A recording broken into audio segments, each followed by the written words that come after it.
वह जो 3 लोकों में प्यारी है। त्रिपुर सुंदरी, जो सोडासी, ललिता, कामेश्वरी, श्रीविद्या और राजराजेश्वरी नामों के तहत महाविद्याओं की सूची में भी दिखाई देती हैं, को अक्सर काली और तारा के बाद तीसरे स्थान पर उद्धृत किया जाता है। उन्हें कभी कभी काली और तारा के साथ एक डीडी प्राचीन महाविद्या भी कहा जाता है, जो बताता है कि वह समूह में एक उच्च स्थान रखती है, कि वह उनकी तरह वास्तविकता की पूर्ण दृष्टि का प्रतिनिधित्व करती है। अन्य स्रोतों के अनुसार वह प्रबुद्ध चेतना की चरम दृष्टि का प्रतिनिधित्व करती है, चेतना का एक चरण जो सात्विक गुणों से परिपूर्ण है, लेकिन पूरी तरह से प्रबुद्ध चेतना की पूर्णता का अभाव है, जिसका प्रतिनिधित्व काली करती है, जो सभी गुणवत्ता और रूप निर्गुण से परे हैं। उनका ध्यान मंत्र उनका वर्णन इस प्रकार करता है, वह उगते सूरज की रोशनी से चमकती हैं। उनके 4 हाथों में एक पाश, एक अंकुश, तीर और एक धनुष है।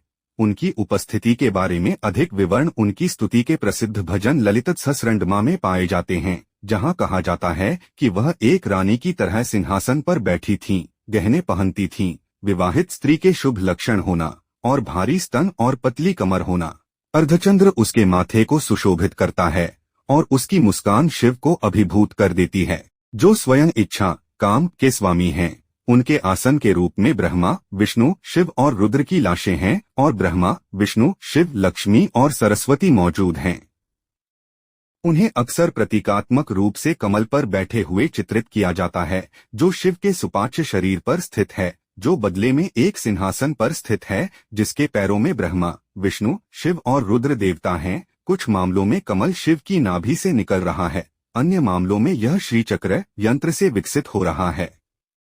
त्रिपुर सुंदरी का देवी के इस प्रतिपादन में वह स्वयं उद्भव हैं, क्योंकि श्रीचक्र स्वयं देवी के समान है। एक उदाहरण में कहा जाता है कि वह इच्छा के स्वामी कामेश्वर के रूप में शिव की गोद में बैठी थीं। वामकेश्वर तंत्र कहता है कि त्रिपुर सुंदरी हिमालय की चोटियों पर निवास करती है, ऋषियों और स्वर्गीय अप्सराओं द्वारा पूजा जाता है। शुद्ध क्रिस्टल जैसा शरीर है, बाघ की खाल पहनती है, गले में माला के रूप में सांप पहनती है और उसके बाल अजटा में बंधे होते हैं। त्रिशूल और डमरू धारण करता है, आभूषणों, फूलों और राख से सजाया गया है और वाहन के रूप में एक बड़ा बैल है। सौंदर्यलहरी और तंत्रसार में उनके बालों से लेकर पैरों तक का विस्तार से वर्णन किया गया है। तंत्रसार ध्यान मंत्र कहता है कि वह ब्रह्मा और विष्णु के मुकुट के रत्नों से प्रकाशित होती है, जो उनकी पूजा करने के लिए झुकने पर उनके पैरों पर गिर जाते थे। यह ध्यान रखना दिलचस्प है कि तंत्रसार में वह किसी भी स्पष्ट तरीके से शिव से जुड़ी नहीं है, जैसा कि वह अन्य विवरणों में है। पौराणिक कथाएं एवं विशेषताएं। त्रिपुर सुंदरी सोडास महाविद्याओं के समूह में आने से पहले एक बहुत प्रसिद्ध और महत्वपूर्ण तांत्रिक देवी थीं। वह कश्मीरी और दक्षिण भारतीय तंत्र विद्या दोनों में प्रमुख स्थान रखती हैं। दक्षिण भारत में बहुत प्रारंभिक काल से ही उनकी पूजा की जाती रही है, जहां वह काफी परिष्कार और लोकप्रियता के आंदोलन श्रीविद्या पंथ में केंद्रीय भूमिका निभाती हैं। यद्यपि उनका अक्सर मानवरूपी ढंग से वर्णन किया जाता है, उनका पंथ, जो अभी भी पूरे भारत में लेकिन विशेष रूप से दक्षिण में फलता फूलता है, उनके मंत्र श्रीविद्या मंत्र और उनके यंत्र श्री चक्र की पूजा और ध्यान पर केंद्रित है। यह पूजा लगभग विशेष रूप से निजी और तांत्रिक तरीके से की जाती है। श्रीविद्या मंत्र के रूप में देवी का रूप का सबसे पहला संदर्भ 7वीं शताब्दी ईपू में रहने वाले तिरुमुलर की तमिल कृति तिरुमंतिराम में है। 9वीं शताब्दी तक श्रीविद्या के पंथ का उल्लेख संस्कृत कार्यों और कई में किया गया था। उनका जश्न मनाने वाले ग्रंथों का श्रेय दक्षिण भारत के महान दार्शनिक शंकर 788 से 820 को दिया जाता है। कई पाठ, जिनमें त्रिपुर सुंदरी का चित्रण है, लगभग उसी अवधि में कश्मीर में प्रकाशित हुए, जहां वह एक महत्वपूर्ण देवी बन गई। वामकेश्वर तंत्र विशेष रूप से उल्लेखनीय है, जिसने कई महत्वपूर्ण टिप्पणियां आकर्षित कीं। 13वीं और 14वीं शताब्दी के दौरान श्रीविद्या के पंथ का कश्मीर और दक्षिण भारत दोनों में बहुत विस्तार हुआ। पहले के कार्यों पर कई उल्लेखनीय टिप्पणियां लिखी गईं। उनका पंथ अंततः कुछ उत्तरी विविधताओं के साथ बंगाल में लोकप्रिय हो गया और अब उनकी पूजा और प्रसिद्धि पूरे भारत में फैल गई है। श्रीविद्या पूजा और अनुष्ठान अभ्यास की निजी और गूढ़ रहने की प्रवृत्ति के बावजूद देवी के लिए एक मजबूत भक्ति स्वाद के साथ लोकप्रिय भजन हैं। शास्त्रीय कर्नाटक संगीत के संगीतकार मुत्तुस्वामी की नववर्ण कीर्ति में कुछ प्रसिद्ध उदाहरण हैं, और वास्तविक व्यवहार में ऐसे भजन एक गूढ़ तांत्रिक सेटिंग के बाहर सार्वजनिक रूप से गाए जाते हैं। हालांकि ऐसे बहुत से मंदिर नहीं हैं जहां त्रिपुर सुंदरी की मानवरूपी रूप में पूजा की जाती है। फिर भी उनकी पहचान दक्षिण भारत की कुछ महत्वपूर्ण देवियों के साथ हो गई है। कई मंदिरों में उनकी उपस्थिति मानवरूपी छवि के बजाय श्री चक्र द्वारा चिह्नित है। कभी कभी किसी अन्य देवी को श्री चक्र से संबद्ध दिखाया जाएगा। इस प्रकार पहचान की जाएगी। उसे त्रिपुर सुंदरी से जोड़ा गया, जिसका मूल स्वरूप त्रिपुर सुंदरी के समान है। श्री चक्र प्रसिद्ध दक्षिण भारतीय देवी मीनाक्षी के मंदिर में। उदाहरण के लिए मदुरै में सिक्के मीनाक्षी को मानव शास्त्र में दर्शाते हुए बेचे जाते हैं। एक तरफ फिक रूप और दूसरी तरफ श्री चक्र मीनाक्षी की तस्वीरें श्री चक्र के ऊपर खड़े होकर भी वहां बेचा जाता है। एक अन्य उदाहरण तिरुचिरापल्ली की देवी अखिलंदेश्वरी का है, जिन्हें श्री चक्रास की बालियां पहने हुए दिखाया गया है। अन्य मामलों में किसी विशेष देवी की शक्ल त्रिपुर सुंदरी से इतनी मिलती जुलती हो सकती है कि दोनों को जोड़ना या पहचानना मुश्किल है। यही मामला कांचीपुरम की देवी कामाक्षी का है, जिनका चित्रण त्रिपुरा सुंदरी से बहुत ही मामूली मायनों में भिन्न है। श्री चक्र को कामाक्षी की प्रतिमा में भी दिखाया गया है। वाराणसी में राजराजेश्वरी का एक मंदिर है, जो त्रिपुर सुंदरी का एक सामान्य प्रतीक है। ऐसा कहा जाता है कि उनमें लोगों को आकर्षित करने की शक्ति है और कोई भी व्यक्ति उनकी छवि देखकर उनकी ताकत का खिंचाव महसूस कर सकता है। कोई भी इतना शक्तिशाली नहीं है कि उसके मंदिर में रात बिता सके, और कुछ समय बाद वह उन लोगों को पागल कर देती है जो उसकी उपस्थिति में रहते हैं। उसके पुजारी लंबे समय तक नहीं टिकते। मुझे बताया गया कि वह एक अविवाहित देवी है, लेकिन उसके मंदिर के बाहर एक लिरिगम है जो शिव की उपस्थिति का संकेत देता है। उत्तर प्रदेश के बांगरमऊ गांव में भी एक राजराजेश्वरी मंदिर है। छवि वाला गर्भगृह 2 शिव लिरिगमों से घिरा हुआ है। देवी की छवि हथियार धारण किए हुए है और गहरे रंग की है। इसके सामने शिव की लेटी हुई आकृति है। उनके सिंहासन के सामने चित्रित पैनल में 5 पुरुष देवताओं को दिखाया गया है, जिनमें से प्रत्येक अलग अलग संख्या में पंखुड़ियों वाले कमल पर बैठे हैं। ब्रह्मा, विष्णु और शिव अलग अलग हैं और सिंहासन के पैरों का प्रतिनिधित्व कर सकते हैं जिस पर देवी बैठती हैं। उनके वर्णन में एक सामान्य विषय है, जहां देवताओं को उनका समर्थन करने के लिए कहा जाता है। मुझे बंगाल में हुगली के पास बंसबेरिया गांव में त्रिपुर सुंदरी की प्रतीक हर्षेश्वरी देवी के मंदिर के बारे में भी बताया गया है। मंदिर 6 मंजिल लंबा है और केंद्रीय छवि त्रिपुर सुंदरी की है, जो शिव की नाभि से निकलने वाले कमल पर बैठती है, जो दूसरे कमल पर लेटी हुई है, जो बदले में श्री चक्र की छवि पर टिकी हुई है। मंदिर में 15 काले लिरिगम हैं और 16वां सफेद है। 16वीं तिथि त्रिपुर सुंदरी को सोडासी के रूप में दर्शाती है। वह जो 16वीं है या वह जो 15 चंद्र तिथियों से आगे जाती है या इसमें शामिल है। चंद्र दिवस नीचे देखें। मंदिर में 3 सीढ़ियां भी हैं, एक छवि के दाईं ओर, दूसरी बाईं ओर और तीसरी मंदिर में उतरती है। एक ये संभवतः कुंडलिनी योग की 3 नाड़ियों, नसों या धमनियों का प्रतिनिधित्व करते हैं और एक साथ मिलाकर संपूर्ण वास्तविकता का प्रतिनिधित्व करते हैं। इसी तरह के डिजाइन का एक मंदिर त्रिपुरा सुंदरी का निर्माण वर्तमान में वाराणसी में निर्माणाधीन है। त्रिपुरा सुंदरी भी नेपाली शहर की एक महत्वपूर्ण देवी हैं। भक्तपुर, वहां वह देवी देवताओं के एक समूह से जुड़ी हैं जिन्हें कहा जाता है अष्टमात्र का 8 माताएं। ये 8 देवियां, जिनमें से प्रत्येक भक्तों के शहर के चारों ओर एक मंदिर या पीठ, एक सुरक्षा घेरा बनाता है। पुर, केंद्र में त्रिपुरा सुंदरी का मंदिर है, 9वें और केंद्रीय के रूप में।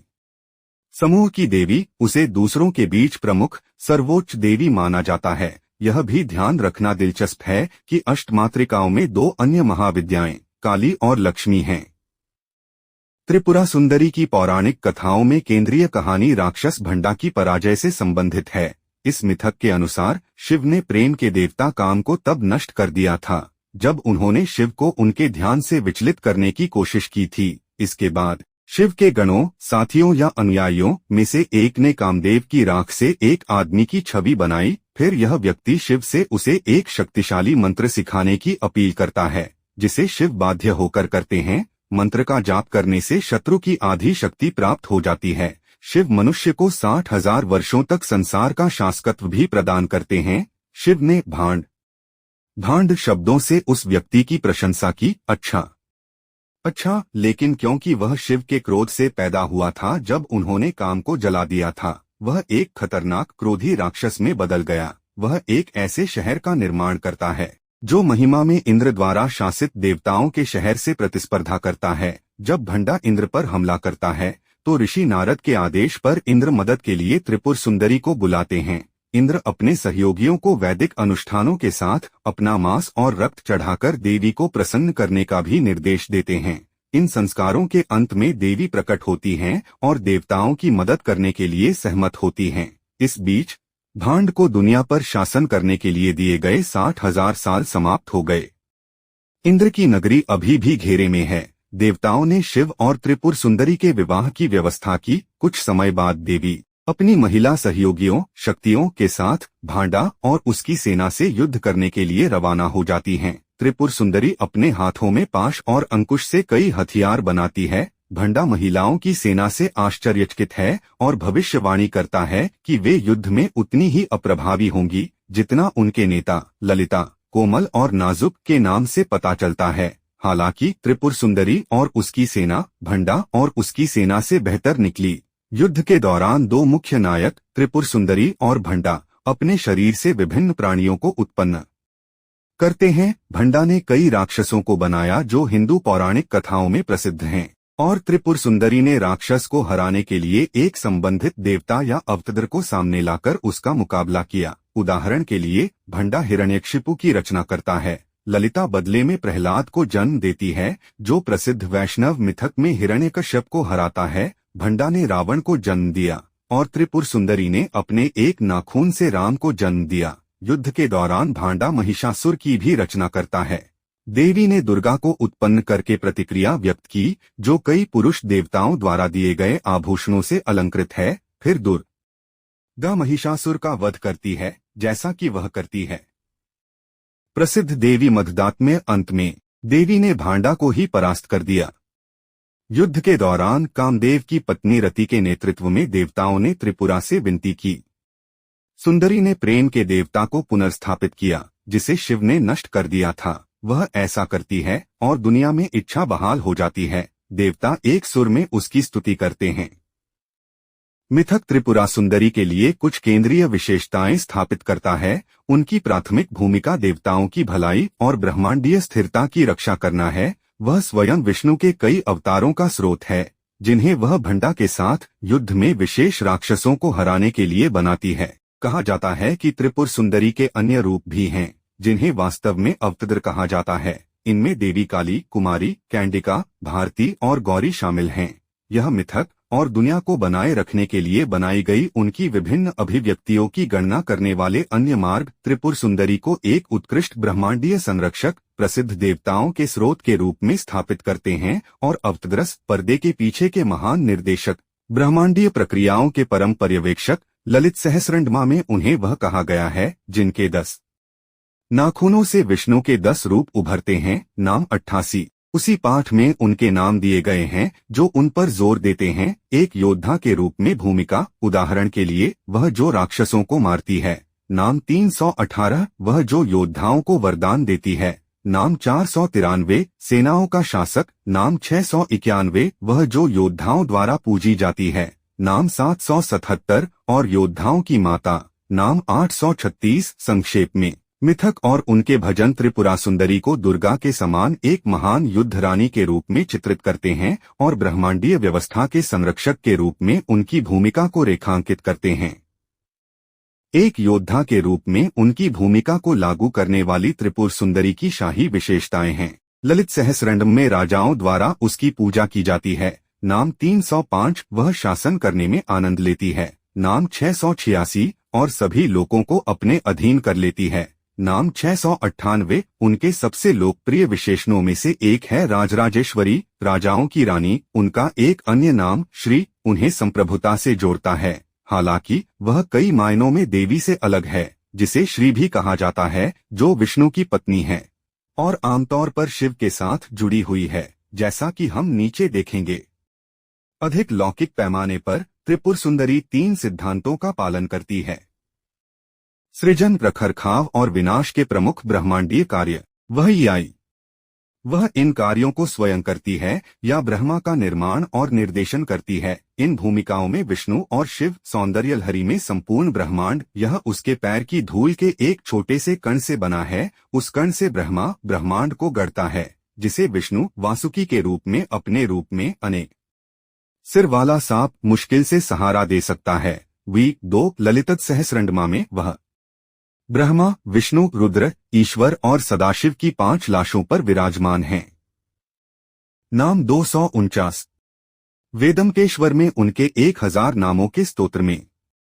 तंत्र में उन्हें सबकी स्वामिनी, विश्व की माता और जगत की माता कहा जाता है। वेद वह शुभता, सौभाग्य की सर्वोत्कृष्टता है और इस दृष्टि से विष्णु की पत्नी देवी श्री के समान है। उसका वर्णन अक्सर बहुत विस्तार से किया जाता है, जैसे कि वह आभूषणों और बढ़िया कपड़ों से भव्य रूप से सुसज्जित हो। ऐसा कहा जाता है कि श्री श्री सभी आशीर्वाद देते हैं, सभी इच्छाओं को पूरा करते हैं, पवित्रता का प्रतीक हैं, शांत, शांतिपूर्ण और पूरी तरह से सात्विक गुणों से परिपूर्ण हैं। त्रिपुर सुंदरी को अक्सर बेहद आकर्षक, सुंदर और कामुकता से भरपूर बताया जाता है। ललित सहस्रंध्मा ने सिर से पैर तक उसके आकर्षण का विवरण दिया है। 13 से 51 और सौंदर्यालहरी का अधिकांश भाग। वैसे ही वह अपने आकर्षक रूप को लेकर चिंतित रहती है। अक्सर कहा जाता है कि वह इच्छा देती है, सृष्टि को इच्छा से भर देती है और इच्छा का वास्तविक स्रोत है, अर्थात इच्छा के देवता कामदेव या उनकी पत्नी रति। ललित सहस्त्र संघ में उसे वांछनीय नाम 321, वह जो कामुक भावनाओं से भरी हुई है। नाम 376, वह जिसका रूप महिलाओं की इच्छा करने वाली है। नाम 454, वह जो भावनाओं का कारण बनती है। नाम 466 कहा गया है, श्री जो मंत्रमुग्ध करती है। नाम 562, वह जिसका रूप यौन इच्छा है। नाम 796, और वह जो इच्छा और आनंद से भरपूर है। नाम 863, सौंदर्यालहारी का कहना है कि प्रेम के देवता काम, जो पूरी दुनिया को मोहित करते हैं, ने देवी से एक नजर से अपनी शक्तियां प्राप्त की। 6 वहाँ यह भी कहा गया है कि एक घिसे पिटे बूढ़े व्यक्ति कुरूप और प्रेम की कला में सुस्त को उसकी नजर से यौन आकर्षण और जोश में बहाल किया जा सकता है। 13 प्रापृक्ष्द्र तंत्र का कहना है कि उनकी पूजा में ऐसे कामुक प्रभाव होते हैं कि गंधर्व, यक्ष और सिद्ध जैसी दिव्य महिलाएं साधक के पास आती हैं, गजल जैसी आंखों के साथ, जोर से सांस लेते हुए, उनके शरीर कांपते हुए और नम होते हैं जुनून का मोती पसीना, और अपने आभूषणों को फेंकना और अपने कपड़ों को अपने चारों ओर से गिरा देना, अपने आप को उसके सामने झुकाना और उसकी इच्छा पूरी करने की पेशकश करना। कई नाम जो उसे उसके 1000 नाम में महिला यौन अंग के साथ जोड़ते हैं या पहचानते हैं। वेदमकेश्वर तंत्र में भजन भी देवी के कामुक चरित्र का सुझाव देते हैं। कड़लीकड़ पूर्णज्ञा में बाला त्रिपुरा सुंदरी, युवा लड़की जो सुंदर है, तीनों लोकों को भरे को सुंदरता और कामुकता का प्रतीक कहा जाता है, और दाएं या बाएं हाथ वाली जीवित लड़की की पूजा की जाती है। तांत्रिक ढंग योगिनी तंत्र भक्त को चिंतन करने का आदेश देता है। एक नग्न 16 वर्षीय लड़की की छवि और उसके प्रत्येक अंग के बारे में सोचना। उसका शरीर उसके शरीर में समाहित हो रहा है। त्रिपुरदरहस्य में त्रिपुरा 9 शक्तियों का निर्माण होता है, जिनमें से कई का कामुक संबंध है। कामेश्वरी, भगमालिम, योनि की माला युक्त, नित्यलिन्ना, हमेशा नम, और उदाहरण के लिए भेरुंडा, गर्भवती। ऐसे नाम त्रिपुर सुंदरी का प्रजनन क्षमता और से संबंध का भी सुझाव देते हैं। विकास ललित सहस्रांदना उसे वह जो जीवन शक्ति है, नाम 767 फीट कहती है, वह जो जीवन देती है, नाम 783 फीट, और वह जिसका रूप जीवन है, नाम 784 फीट। वेदमकेश्वर तंत्र में उसके 1000 नामों का भजन उसे जन्म की देखरेख करने वाली माँ कहता है। वह अक्सर पृथ्वी से ही जुड़ी होती है और है दोनों ने इसे बनाने और बनाए रखने के लिए कहा।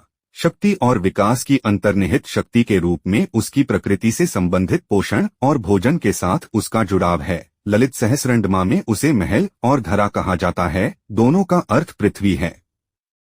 नाम 718 फीट और 955 फीट और इसकी पहचान पोषण नाम 444 और स्वयं भोजन नाम 699 से की जाती है। उन्हें जगद्धात्री विश्व नर्स नाम 935 भी कहा जाता है।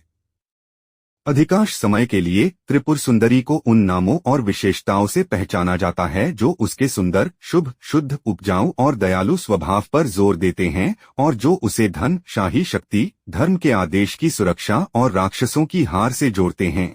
उन्हें अक्सर शिव या विष्णु की धैर्यवान, आज्ञाकारी पत्नी के रूप में वर्णित किया जाता है। हालांकि त्रिपुरा सुंदरी की अन्य विशेषताएं उसके स्वभाव के उन पहलुओं का सुझाव देती हैं जो इस चित्र से भिन्न हैं। कई जगहों पर उसे भयावह, जंगली और शायद खतरनाक भी कहा जाता है।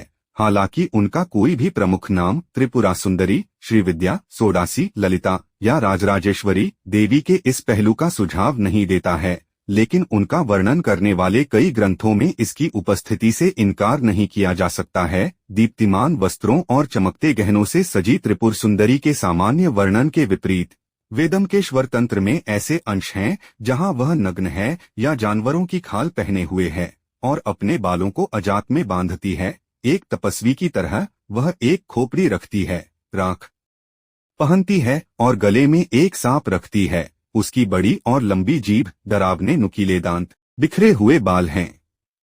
कंकाल का रूप कई मायनों में वह काली से मिलती जुलती है, जिसके साथ कभी कभी उसकी पहचान की जाती है। त्रिपुर सुंदरी और काली की पहचान बताने वाला एक मिथक भी है। प्रिदंतोसिनी संभवतः 17वीं शताब्दी में बंगाल में लिखी गई। हमें बताया गया है कि एक बार शिव ने कुछ स्वर्गीय युवतियों के सामने उनके नाम से काली का उल्लेख किया था जो उनसे मिलने आई थीं। उन्होंने उन्हें काली, काली, ब्लैकी, ब्लैकी कहा, जिसे उन्होंने एक माना। उसके काले रंग के खिलाफ कलंक उसने शिव को छोड़ दिया और खुद को अपने काले रंग से छुटकारा दिलाने का संकल्प लिया।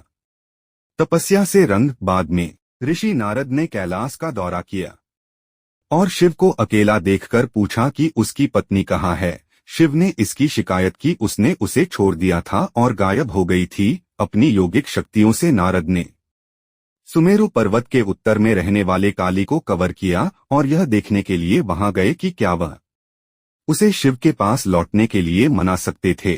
उसने उससे कहा कि शिवा सोच रहा था किसी अन्य देवी से विवाह करना और उसे तुरंत पूर्व में लौट जाना चाहिए। इसे बाहर निकालो। अब तक काली ने अपने काले रंग से छुटकारा पा लिया था, लेकिन ऐसा नहीं हुआ। मुझे इसका एहसास नहीं है। शिव की उपस्थिति में पहुंचकर उसने अपना प्रतिबिंब देखा। शिव के हृदय में हल्के रंग वाला स्व यह सोचकर कि यह कोई अन्य देवी है, वह ईर्ष्यालु और क्रोधित हो गई। शिव ने उसे ज्ञान की आंखों से अधिक ध्यान से देखने की सलाह दी और बताया कि उसने उसके दिल में जो देखा वह स्वयं थी। कहानी का अंत शिव द्वारा रूपांतरित काली से यह कहने के साथ होता है, चूंकि आपने बहुत सुंदर रूप धारण किया है, तीनों लोकों में सुंदर, आपका नाम त्रिपुर सुंदरी होगा। आप हमेशा 16 वर्ष की रहेंगी और आपको बुलाया जाएगा सोडास नाम। त्रिपुर सुंदरी, सोडासी और ललिता नाम। त्रिपुर सुंदरी से संबंधित ग्रंथ अक्सर उनके नामों के महत्व को प्रतिबिंबित करते हैं, जिनके बारे में आमतौर पर माना जाता है कि उनमें छिपे या रहस्यमय अर्थ होते हैं। ये प्रतिबिंब उसके चरित्र के अन्य पहलुओं और हिंदू दर्शन, पौराणिक कथाओं और आध्यात्मिक अभ्यास में विचारों और विषयों के साथ अतिरिक्त जुड़ाव को उजागर करते हैं। जिन नामों पर सबसे अधिक ध्यान जाता है वे हैं त्रिपुर सुंदरी, सोडासी और ललिता। त्रिपुर सुंदरी नाम, जिसका सबसे स्पष्ट और स्पष्ट अर्थ है वह जो तीनों लोकों में सुंदर है, आमतौर पर हिंदू दर्शन, पौराणिक कथाओं और सिद्धहंड आध्यात्मिक अभ्यास के लिए ज्ञात विभिन्न त्रय से संबंधित अटकलों को प्रेरित करता है। त्रिपुर सुंदरी को इन त्रय के साथ जोड़ने की प्रक्रिया में ग्रंथों में अक्सर यह संकेत दिया जाता है कि वह एक या दूसरे तरीके से परम, आवश्यक या पूर्ण वास्तविकता के समान है। कडलीकड़ पुर्गना इस नस में कई व्याख्याएं देती है। त्रिकाम काल्डवेडसा का अनुमान है कि त्रिपुर सुंदरी अप्पल मुख वाली है क्योंकि वह बिंदु, बीज, एरसार के 3 प्रकार या रंगों का प्रतिनिधित्व करती है, लाल, सफेद और मिश्रित। यह संभवतः यौन तरल पदार्थों को संदर्भित करता है। महिला यौन तरल पदार्थ, सफेद, वीर्य और मिश्रित पीवीओ का मिलन। यहाँ तात्पर्य यह है कि देवी ब्रह्मांड में दोनों यौन ध्रुवों और उनके अंतिम मिलन का प्रतिनिधित्व करती है। वही पाठ कहता है कि वह त्रियादिक है क्योंकि उसका निवास सोम सूर्य में है और अग्नि अर्थात चंद्रमा सूर्य और अग्नि में। वह इस प्रकार सर्वव्यापी और सर्वसमावेशी है जैसे प्रकाश और अग्नि हैं। इसके अलावा पाठ अनुमान लगाता है वह त्रियादिक है क्योंकि उसे तीन प्रमुखों के साथ पहचाना जाता है, देवी पीठ या पवित्र केंद्र, कामरूपा, जलंधर और पूर्णागिरि। वह त्रिगुणात्मक भी हैं क्योंकि वह इच्छा शक्ति, इच्छा, ज्ञान शक्ति, चेतना, ज्ञान और क्रिया की तीन प्रमुख शक्तियों का प्रतीक हैं। अक्ति करना, क्रिया करना। ललित सहस्रनाम पर अपनी टिप्पणी में भास्कर राय कहते हैं कि देवी को त्रिपुर सुंदरी कहा जाता है क्योंकि वह तीन व्यक्तियों ब्रह्मा, विष्णु और रुद्र से बड़ी हैं। वह यह भी कहते हैं कि देवी त्रिगुणात्मक हैं क्योंकि उन्हें कुंडलिनी योग में सूक्ष्म शरीर के तीन मुख्य चैनलों के साथ पहचाना जाता है जो ब्रह्मांडीय समग्रता का प्रतिनिधित्व करते हैं। भास्कर राय देवी की त्रिगुणात्मक प्रकृति पर आगे टिप्पणी करते हैं, तीन देव हैं, तीन वेद, तीन अग्नि, तीन ऊर्जाएं, तीन स्वर, तीन लोक, तीन निवास, तीन पवित्र झीलें, तीन जातियां। संसार में जो कुछ भी तीन गुना है जैसे मानव इच्छा की तीन वस्तुएं, ये सभी हे दिव्य वास्तव में आपके नाम से संबंधित हैं। शिवानंद का कहना है कि देवी त्रिगुणात्मक हैं क्योंकि उनमें शिव, शक्ति और आत्मा की प्रकृति है। सोडासी नाम टिप्पणीकारों के लिए कम दिलचस्प लगता है, लेकिन इसके छिपे महत्व पर कुछ अटकलें हैं। सचमुच नाम का अर्थ है वह जो 16 वर्ष की है। देवताओं का वर्णन किया जाना आम बात है। सदाबहार 16 वर्ष पुराना जो सबसे सुंदर और माना जाता है। गंभीर मानव युग, यह बिल्कुल इसी तरह से नाम की व्याख्या की गई है। यथ जिसका वर्णन ऊपर किया गया है, जिसमें शिव रूपांतरित काली दोनों का नाम बदलते हैं। त्रिपुर सुंदरी और सोडासी इस नाम का अर्थ वह भी समझा जाता है। हो में 16 अच्छे गुण हैं। अधिक गूढ़ रूप से नाम का अर्थ हो सकता है मैं 16वीं या वह जो 16वीं है। इस मामले में यह संभवतः संदर्भित करता है चंद्रमा के चरणों तक चंद्र तिथियां, जिनमें से 15 हैं। मुझे चंद्रमास शुक्ल पक्ष का शुक्ल पक्ष और 15 कृष्ण पक्ष में आधा कृष्ण पक्ष, इन तिथियों को अक्सर देवी के रूप में चित्रित किया जाता है के रूप में। 16वीं सोडासी वह है जो चरणों या लय से परे है। सुर अथवा उसे उधार देने वाले अतिरिक्त तत्व के रूप में समझा जा सकता है। व्यक्तिगत तिथियां घटने बढ़ने की प्रेरणा देती हैं। वास्तविकता यह है कि ब्रह्मांडीय लय निहित है और ब्रह्मांड को एक व्यवस्थित पाठ्यक्रम के साथ प्रेरित करती है। चंद्र चरणों का शिखर वह रहस्यमय तत्व है जो पार करता है और फिर भी सभी चीजों को शामिल करता है। 15 के एक स्थापित सेट में 16वें तत्व को जोड़ना समान है स्थापित त्रय में चौथा तत्व जोड़ना। 16वां तत्व जानबूझकर +1 के प्रतीकवाद पर खेलता है, यानी 3 या 15 + एक और तत्व का एक सेट। 16वां तत्व 3 के सेट में चौथे की तरह उपयोग करता है और शामिल करता है अन्य भी अर्थ के प्रतीकात्मक पैटर्न को पूरा करते हैं। ललिता नाम वह जो प्यारी है। प्यारा के बारे में यह भी कहा जाता है कि इसका सार्वभौमिक ब्रह्मांड संबंधी या रहस्यमय महत्व है। भास्कर राय कहते हैं।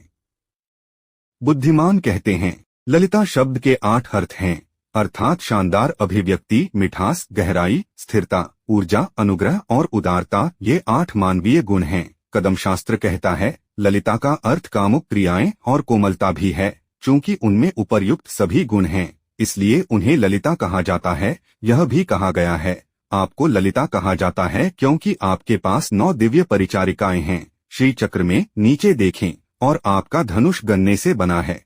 आपके तीर फूल हैं और आपसे जुड़ी हर चीज प्यारी है। ललिता।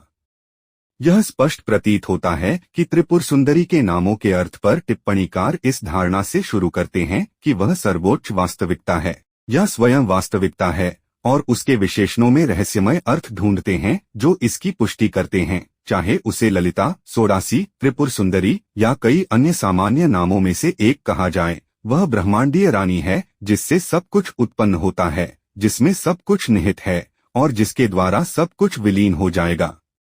श्रीविद्या मंत्र और श्री चक्र यंत्र के साथ देवी त्रिपुर सुंदरी की पहचान को श्रीविद्या पंथ के सिद्धांतकारों द्वारा विस्तृत किया गया है। जबकि हम श्री विद्या मंत्र को उनके मंत्र के रूप में और श्री चक्र को उनके यंत्र के रूप में संदर्भित करने के लिए प्रलोभित हो सकते हैं। देवी की ध्वनि और चित्र में प्रतीक के रूप में जिनकी हम मानवरूपी रूप में कल्पना करते हैं, पंथ के अभ्यासकर्ता इसके विपरीत इस बात पर जोर देते हैं कि मंत्र यह है कि चक्र वह स्वयं है। वास्तव में वे कहते हैं कि एंथ्रोपोनियर देवी की छवि मिथकों में वर्णित और प्रशंसित देवता।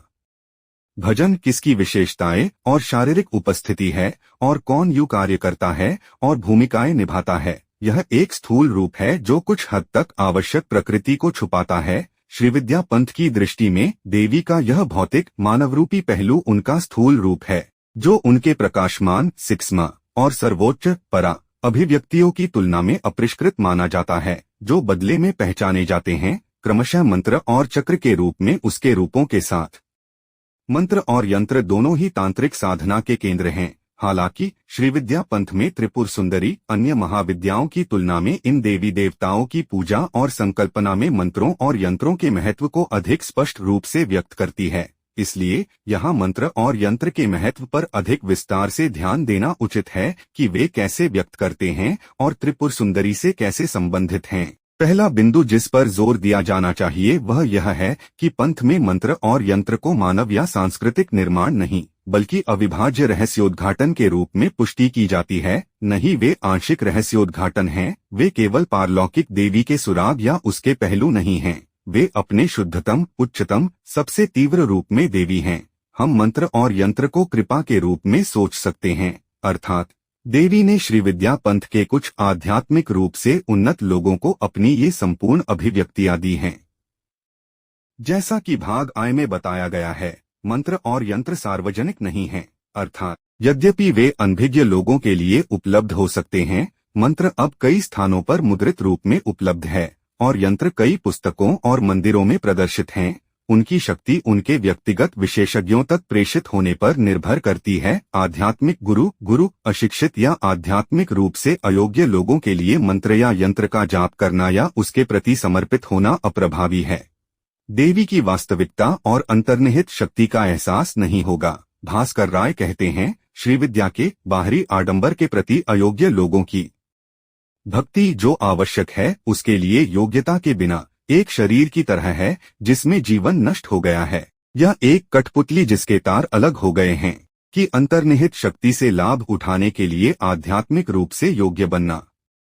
अपने मांत्रिक या यंत्रिक रूप में देवी विस्तृत आध्यात्मिकता की मांग करती है। एक गुरु के मार्गदर्शन में तैयारी जिसके दौरान निपुण व्यक्ति सीखता है। मंत्र और यंत्र का महत्व। मंत्र की शक्तिपूर्ण मनुष्य तब तक अव्यक्त रहता है जब तक अभ्यासकर्ता इसके विशेष पवित्र संकेत को नहीं समझ लेता। महत्व दीक्षा की तैयारी के दौरान ही गुरु संवाद करते हैं। यह छात्र को बताता है, यह निर्देश जो निपुण का परिचय देता है। आध्यात्मिकता का एक विशिष्ट रूप अनुकूल कर्म ऐसी की अवधारणा से जुड़ा हुआ है। अनगिनत पिछले जन्मों के दौरान किया गया प्रश्न अंत में समाप्त होता है। विस्तृत अनुष्ठान जिसमें गुरु श्रीविद्या मंत्र को प्रसारित करता है। विद्यार्थी देवी का यह अंतिम रहस्योद्घाटन उसे दीक्षार्थियों के लिए पूरी तरह से सुलभ बनाता है। इस बिंदु पर गुरु साधक को साधना में उसके व्यक्तिगत उपयोग के लिए श्री चक्र का भौतिक रूप भी दे सकता है। मंत्र के महत्व को सीखने में छात्र को सबसे पहले यह समझ में आता है कि मंत्र या यंत्र देवी की पूर्ण अभिव्यक्ति है।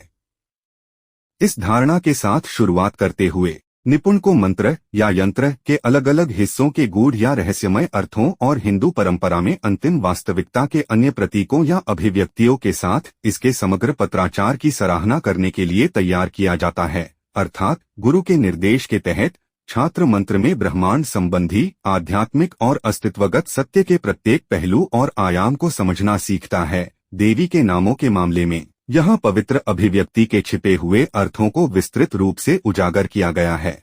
मंत्र का प्रत्येक अक्षर यंत्र की प्रत, ये पंक्ति और कोण अर्थ से युक्त है या किसी के दृष्टिकोण के आधार पर अर्थ से भरा हुआ है और धीरे धीरे आध्यात्मिक गुरु द्वारा उसकी निरंतर भक्ति और उपयोग में अवशोषित किया जाता है। मंत्र। भास्कर राय के अनुसार मंत्र के बारे में सोचने का एक तरीका यह है कि मंत्र में सारी वास्तविकता समाहित है। मंत्र को एक ऐसे बीज के रूप में सोचना है जिसमें संभावित रूप से संपूर्ण या पूर्ण विकसित पौधा शामिल है। जैसे बरगद का पेड़ अपने बीज में पाया जाता है, वैसे ही मंत्रों में सब कुछ समाहित है और पूर्ण है। सृष्टि बीज मंत्रों से भाषा, विशेष रूप से संस्कृत, अन्य भाषाओं, ब्राह्मणवादी परंपरा के अनुसार सभी संस्कृत से निकली है। अन्य ध्वनियों और अंततः सृष्टि की सभी ध्वनियों तक आगे बढ़ती है।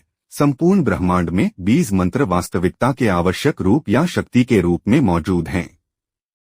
श्रीविद्या मंत्र की व्याख्या परम वास्तविकता की पूर्णता और सार के रूप में कैसे की जाती है, इसका एक उदाहरण देने के लिए आइए देखें कि श्रीविद्या पंथ की परंपरा के लोग श्रीविद्या मंत्र में गायत्री मंत्र की उपस्थिति को कैसे समझते हैं। सूर्य की स्तुति में ऋग्वेद, उस सबसे पवित्र ग्रंथ का सबसे पवित्र मार्ग, श्रीविद्या मंत्र में 15 शब्दांश हैं जिनका कोई शाब्दिक अर्थ नहीं है। का, ई, आई, ला, ह्री, हा, सा, का, हा, ला, ह्री, सा, का, ला, हरी। दूसरी ओर गायत्री में 15 से अधिक अक्षर होते हैं और इसका शाब्दिक अर्थ है, यह सूर्य की स्तुति करता है। भास्कर राय का मानना है कि प्रत्येक अक्षर श्रीविद्या मंत्र में गायत्री से एक या कई अक्षर शामिल हैं और इसलिए गायत्री श्रीविद्या मंत्र में निहित है। वह 2 मंत्रों में विशिष्ट ध्वनियों को जोड़कर पत्राचार को सूचीबद्ध करता है। उदाहरण के लिए का, तत्, ई सवितुर वरेण्यम, आय भर्गो देवस्य धी इत्यादि।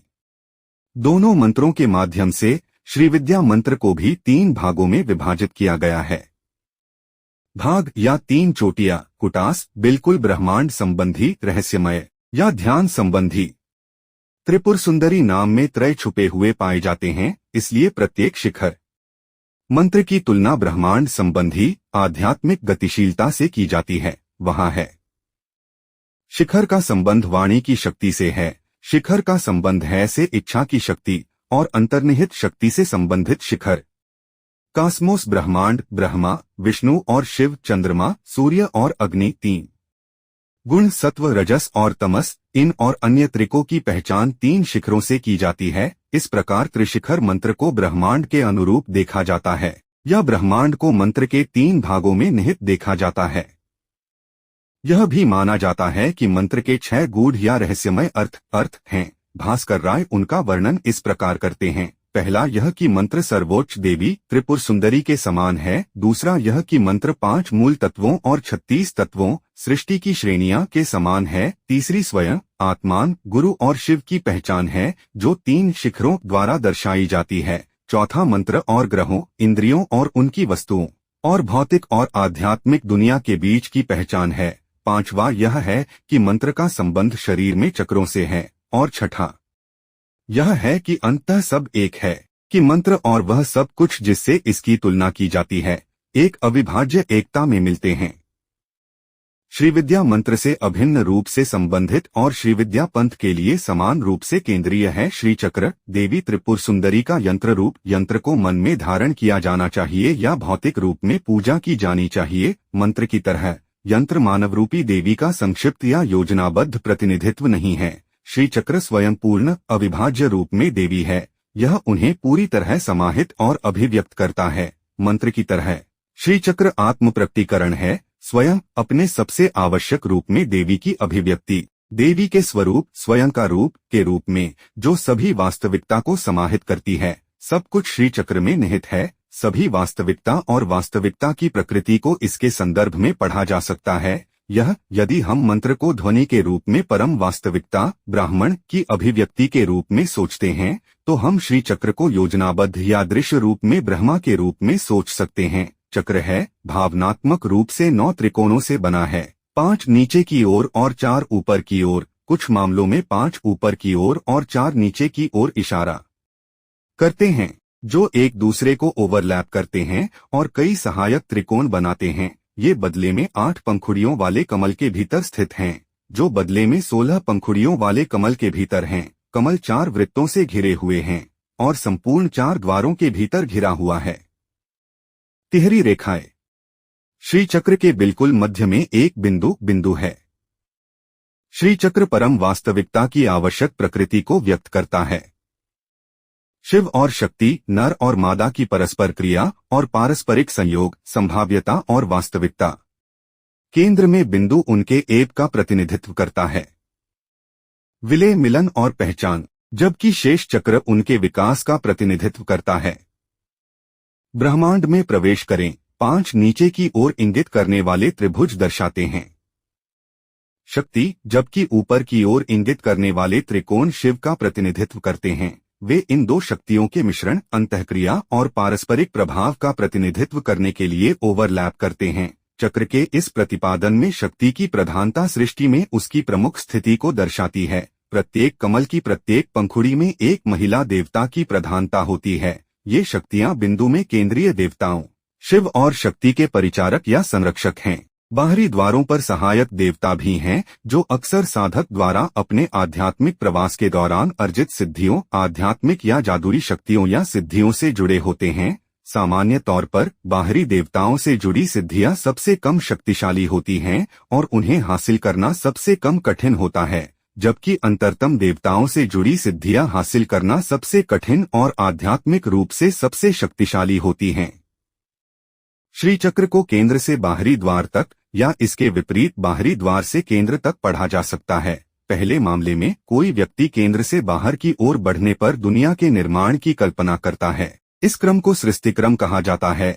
व्यक्ति स्वयं को विस्तारित होती सृष्टि के साथ पहचानता है और अपनी आध्यात्मिक शक्ति और जागरूकता को ब्रह्मांड के साथ साथ विस्तारित होने के रूप में समझता है। विपरीत प्रक्रिया में साधक ब्रह्मांड के क्रमिक विघटन और बिंदु में इसके पुनः एकीकरण की कल्पना करता है, जो बिना नाम और रूप के है।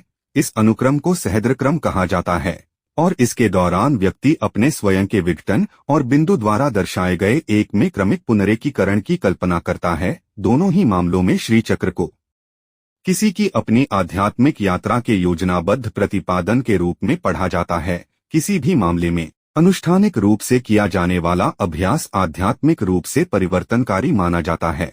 श्रीविद्या पंथ में श्रीविद्या मंत्र और श्री चक्र की व्याख्या एक ही देवी की दो अलग अलग अभिव्यक्तियों के रूप में की जाती है। दोनों मामलों में यह पुष्टि की गई है कि देवी स्वयं पूरी तरह से व्यक्त हैं और प्रत्येक अभिव्यक्ति, मंत्र और यंत्र ब्रह्मांडीय विकास और विघटन की आवश्यक गतिशीलता को प्रकट करते हैं। अनुष्ठान के संदर्भ में मंत्र और यंत्र आपस में जुड़े हुए हैं और एक दूसरे को सुदृढ़ करते हैं।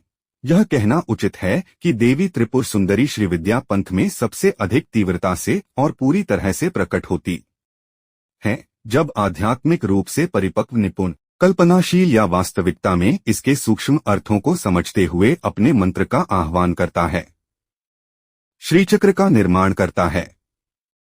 इससे स्पष्ट है कि जिस प्रकार अन्य महाविद्याओं को प्रस्तुत किया गया है, मैं कई तंत्र और तांत्रिक संग्रहों को भी महत्व देता हूं। मंत्र और यंत्र प्रत्येक देवी देवता से घनिष्ठ संबंध है। इन अभिव्यक्तियों को अपनी समस्त शक्ति के माध्यम से अनुष्ठानिक रूप से विनियोजित किया जाता है। इन उपकरणों में से की उपासना में मंत्र एवं यंत्र की प्रधानता त्रिपुर सुंदरी और विशेष रूप से श्रीविद्या पंथ में इसे विलक्षण नहीं माना जाना चाहिए। इनका प्रयोग तांत्रिक सिद्धहस्त की विशेषता है। मंत्र और यंत्र पर जोर इस तथ्य को भी रेखांकित करता है कि त्रिपुर सुंदरी और वे अन्य महाविद्याओं को भी अनुष्ठान संदर्भों में व्यक्तिगत साधकों द्वारा पूरी तरह से महसूस किया जाता है, समझा जाता है और अस्तित्व में व्यक्त किया जाता है। देवी देवताओं का जन्म मानो सिद्धहस्त के माध्यम से होता है। उनकी वास्तविकता उनके भक्तों के अनुष्ठान प्रेरित अनुभवों से अटूट रूप से जुड़ी हुई है। अगले भाग के लिए चैनल सब्सक्राइब करें।